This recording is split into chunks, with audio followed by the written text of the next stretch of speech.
সংসারের চাহিদা মেটাতে পুরুষের পাশাপাশি বিষমুক্ত সবজি চাষাবাদ করে স্বাবলম্বী হচ্ছেন গাইবান্ধায় চরাঞ্চলের নারীরা। বীজ সংরক্ষণ, জমি তৈরি, বীজ বপন, নিড়ানিসহ সকল কাজ করেন নারীরা। তাদের কাজে ফলন ভালো হওয়ায় সচ্ছলতা ফিরেছে সংসারে, যা দেখে উৎসাহিত হচ্ছেন আরও অনেকে। গাইবান্ধা থেকে আফরোজা লুনার তথ্যছবিতে ডেস্ক রিপোর্ট। গাইবান্ধায় ৩ নদীর বুকে জেগে ওঠা ১৬৫টি চরে ৫ লক্ষাধিক পরিবারের মধ্যে অধিকাংশই দরিদ্র ও সুবিধাবঞ্চিত। নিজেদের ভাগ্য ফেরাতে চরাঞ্চলের দরিদ্র নারীরা পুরুষের পাশাপাশি বিষমুক্ত শাকসবজি চাষে অনেক এগিয়ে। মোল্লারচর ইউনিয়নের সিধাই, কাবিলপুর, কালাসোনা ও রতনপুর এবং চর চরিতাবাড়ির মতো অন্তত ৩০টি চরে বিষমুক্ত সবজি চাষে সহযোগিতা করছেন নারীরা। অভাবী এ জনপদে একসময় চীনা কাউন আর বাদাম ছাড়া অন্য কোনো ফসল হতো না।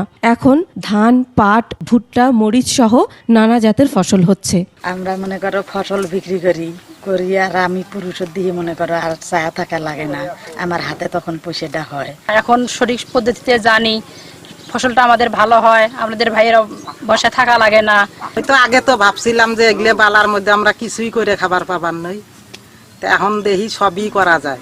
এসব ফসলে জৈব সার ব্যবহার করা হয়, প্রয়োগ করা হয় না কোনো কীটনাশক। কোনো খরচ ছাড়াই ফলনও ভালো হয়।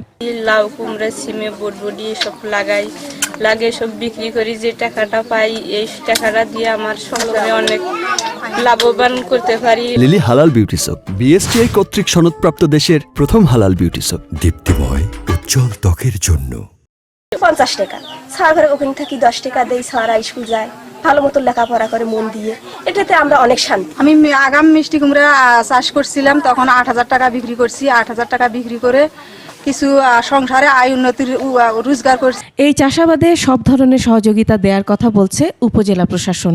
চরাঞ্চলের যারা নারী আছেন তারা অনেক কর্মঠ এবং তারা একাধারে মানে ওদিকে একটু বিরূপ পরিবেশ আছে, যেহেতু চরাঞ্চল, সেখানে মানুষের মানে যে আবাদ করার যে সুযোগটা সেটাও কম, কিন্তু তারা কিন্তু সেই চরাঞ্চলে মানে সোনা ফলিয়েছে।